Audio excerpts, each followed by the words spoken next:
کبھی آپ نے سوچا ہے کہ علم کیا واقعی محنت اور کتابیں پڑھنے سے ہی ملتا ہے؟ یا اس کے حصول کا کوئی اور زیادہ پراسرار راستہ بھی ہو سکتا ہے؟ جی، یہ ایک بہت گہرا سوال ہے۔ آج ہمارے پاس جو مواد ہے نا، وہ اسی دوسرے راستے کی ایک جھلک دکھاتا ہے۔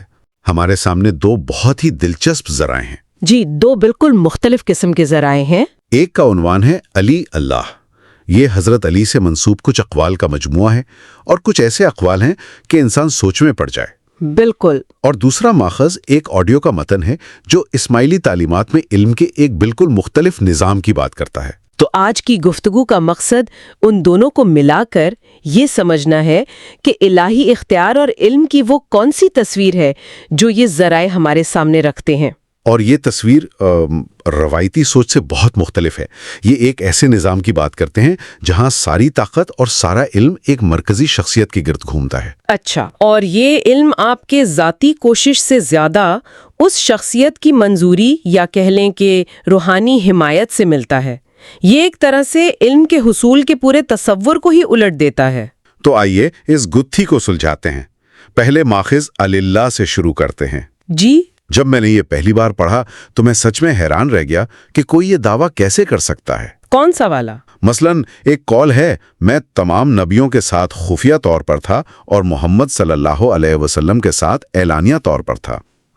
یہ مطلب یہ کسی تاریخی شخصیت کی بات نہیں ہو رہی ہے، یہ تو کچھ اور ہی ہے۔ یہ تو وقت اور تاریخ سے بھی بالاتر ہونے کا دعویٰ ہے۔ بالکل، اور یہیں پر تو سارا معاملہ دلچسپ ہو جاتا ہے۔ یہ بیانات کسی ایک انسان کے بارے میں نہیں ہے، بلکہ ایک دائمی الہی اصول یا نور کے بارے میں ہے۔ نور؟ جی، نور، جو ان ذرائع کے مطابق ہر دور میں کسی نہ کسی انسانی شکل میں ظاہر ہوتا رہا ہے۔ یہ خیال ہے کہ ایک الہی حقیقت ہے جو پردے کے پیچھے ہمیشہ سے موجود ہے۔ اچھا۔ اسی لیے تو پہلے ماخذ میں حضرت علی کو قرآن ناطق کہا گیا ہے، یعنی بولنے والا قرآن۔ بولنے والا قرآن؟ جی، یہ ساکت کتاب کے مقابلے میں ایک زندہ ہدایت کا ذریعہ ہے، جیسے آپ کے پاس ایک قانون کی کتاب ہو اور دوسری طرف وہ جج ہو جس نے وہ قانون لکھا ہے۔ صحیح، ایک خاموش ہے، دوسرا زندہ اور بولنے والا۔ بالکل۔ اور دعوے تو مطلب اس سے بھی کئی زیادہ بڑے ہیں۔ ایک جڑا ان سے یہ قول منسوب ہے، اور یہ سننے والوں کے لیے بھی حیران کن ہوگا۔ جی، میں ہی ہوں جس نے ادریس کے بستر الٹائے، میں ہی نوح کے ساتھ کشتی میں تھا، میں ہی ہوں جس نے یونس کو مچھلی کے پیٹ سے نکالا۔ جی، ایک منٹ، یہ تو وہ واقعات ہیں جو قرآن میں اللہ کے افعال کے طور پر بیان ہوئے۔ کیا یہ ذرائع یہ کہہ رہا ہے کہ وہ ان کاموں میں شریک تھے؟ بالکل، اور یہی وہ نقطہ ہے جو اس شخصیت کو ایک عام انسان کے دائرے سے نکال کر الہی صفات کا مظہر بنا دیتا ہے۔ یہ ذرائع انہیں تمام رازوں کا راز کہتے ہیں کہ وہ ظاہر بھی ہیں اور باطن بھی۔ اسی ماخذ میں حدیث طارق کا بھی ذکر ہے، جس میں تفصیل سے ایسی صفات بیان کی گئی ہیں جو انسانی فہم سے بالاتر ہیں۔ اچھا۔ اس میں یہ دعویٰ ہے کہ وہ کائنات کے ہر اہم موڑ پر، ہر بڑے واقعے میں کسی نہ کسی صورت میں موجود رہے ہیں۔ یہ ایک تاریخی شخصیت کی سوانح عمری نہیں ہے۔ تو پھر یہ کیا ہے؟ یہ ایک کائناتی اصول کی کہانی ہے۔ تو اگر میں صحیح سمجھ رہا ہوں تو یہاں سب سے اہم بات یہ نہیں کہ ایک شخص نے کیا کیا، بلکہ یہ کہ ایک اصول یا وہ نور مختلف زمانوں میں کیا کرتا رہا ہے۔ آپ نے بالکل صحیح پکڑا۔ یہ تو تاریخ کو دیکھنے کا ایک بالکل نیا زاویہ ہے۔ جی، ان ذرائع کے مطابق یہ تصویر ایک ایسی ہستی کی ہے جو ایک ابدی اور ازلی اصول کی نمائندگی کرتی ہے۔ وہ صرف تاریخ کے ایک دور میں پیدا ہونے والے فرد نہیں، بلکہ وہ الہی نور ہیں جو ہر زمانے میں انسانیت کی رہنمائی کے لیے موجود رہا ہے۔ یعنی ذات اور صفات کا ایک گہرا تعلق ہے۔ یہ تصور کہ ایک شخصیت میں اس قدر الہی علم اور طاقت موجود ہو سکتی ہے واقعی ذہن کو گھما دیتا ہے۔ لیکن یہاں فوراً ایک سوال پیدا ہوتا ہے کہ آج کے دور میں اس علم تک رسائی کیسے ممکن ہے؟ کیا اس کا کوئی طریقہ ہے؟ جی، اور خوش قسمتی سے ہمارا دوسرا ماخذ، وہ آڈیو ریکارڈنگ، جی، وہ ہمیں سیدھا اسی سوال کے جواب کی طرف لے جاتی ہے۔ اس کا مرکزی خیال ہی زندہ امام کی موجودگی ہے۔ صحیح۔ اور یہاں ایک بہت اہم تصور سامنے آتا ہے، تائید۔ تائید؟ تائید کا مطلب ہے الہی حمایت یا ڈیوائن سپورٹ۔ آڈیو میں علم کی دو قسموں میں زمین آسمان کا فرق بتایا گیا ہے۔ اچھا، وہ کیا ہے؟ ایک ہے اکتسابی علم. یہ وہ علم ہے جو ہم اور آپ محنت کر کے اسکول، کالج، کتابوں سے حاصل کرتے ہیں. ٹھیک ہے. آپ ڈاکٹر بنتے ہیں، انجینئر بنتے ہیں، یہ سب اکتسابی علم ہے. ٹھیک ہے، یہ تو سمجھ میں آتا ہے، محنت کرو، ڈگری لو. لیکن دوسری قسم ہے تائیدی علم. یہ وہ علم ہے جو امام کی طرف سے روحانی طور پر عطا ہوتا ہے. اچھا. یہ خریدا یا محنت سے کمایا نہیں جا سکتا. یہ ایک تحفہ ہے، ایک طرح کی روحانی ٹرانسمیشن جو صرف ان لوگوں کو ملتی ہے جو روحانی طور پر خود کو اس کے لیے تیار کرتے ہیں. اس کی کوئی مثال؟ اس کو سمجھنے کے لیے ایک مثال لیتے ہیں. اکتسابی علم ایسا ہے جیسے آپ پینٹنگ سیکھنے کے لیے یوٹیوب پر ہزاروں ویڈیوز دیکھیں، کتابیں پڑھیں اور برش چلانے کی مشق کریں. ٹھیک ہے. آپ شاید ایک اچھے پینٹر بن جائیں.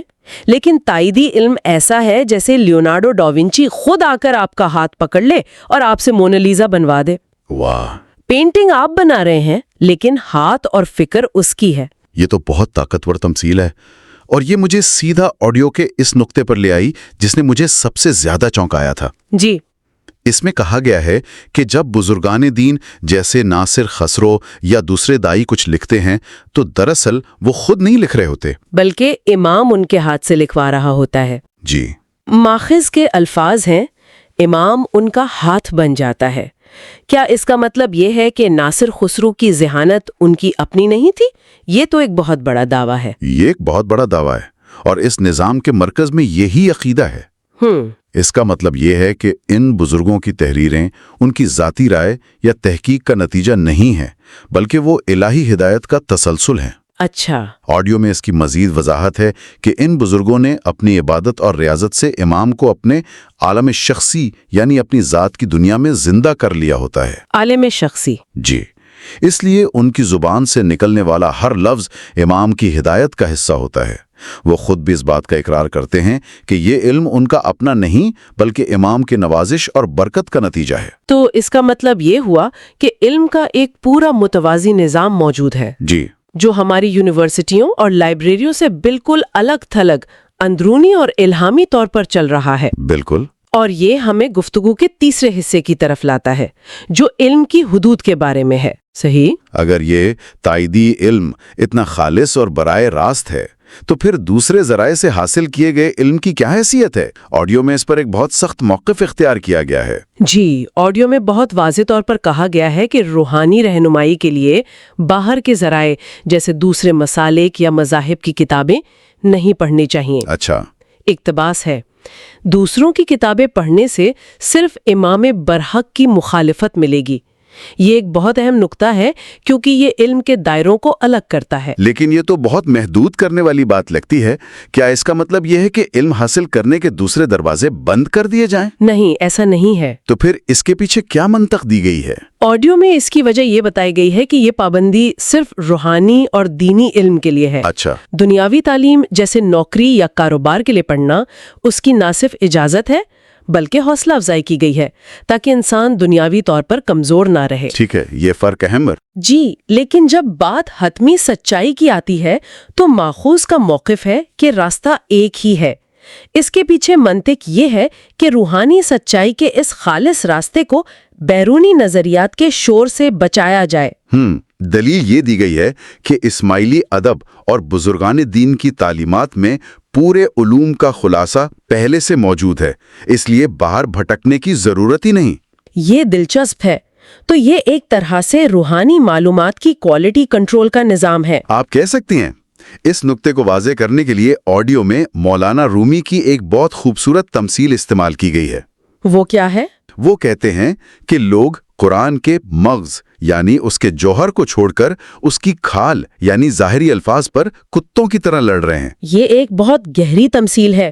تو اس تمثیل کے مطابق وہ مغز یا باطنی علم کہاں ملے گا؟ ظاہر ہے عام کتابوں میں تو نہیں. آڈیو کے مطابق وہ باطنی اور روحانی علم یعنی قرآن کا مغز صرف امام کی طرف سے پیروں اور دائیوں کے پاس موجود ہے. اچھا. جو لوگ صرف ظاہری الفاظ یا تنزیل پر اکتفا کرتے ہیں وہ اس جوہر سے محروم رہتے ہیں اور صرف کھال پر جھگڑتے رہتے ہیں.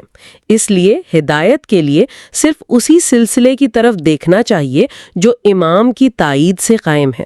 اب ساری تصویر واضح ہو رہی ہے۔ جی اگر ہم اس نقطے کو پہلے ماخذ علی اللہ سے جوڑیں تو ایسا لگتا ہے کہ جس باطنی علم یا مغز کی بات ہو رہی ہے وہ شاید وہی گہرا اور کائناتی فہم ہے جو حضرت علی علیہ السلام کی ذات کے بارے میں پہلے ماخذ میں پیش کیا گیا تھا۔ بالکل، یعنی وہ علم جو وقت اور تاریخ سے ماورا ہے، جو کائنات کے رازوں پر مبنی ہے۔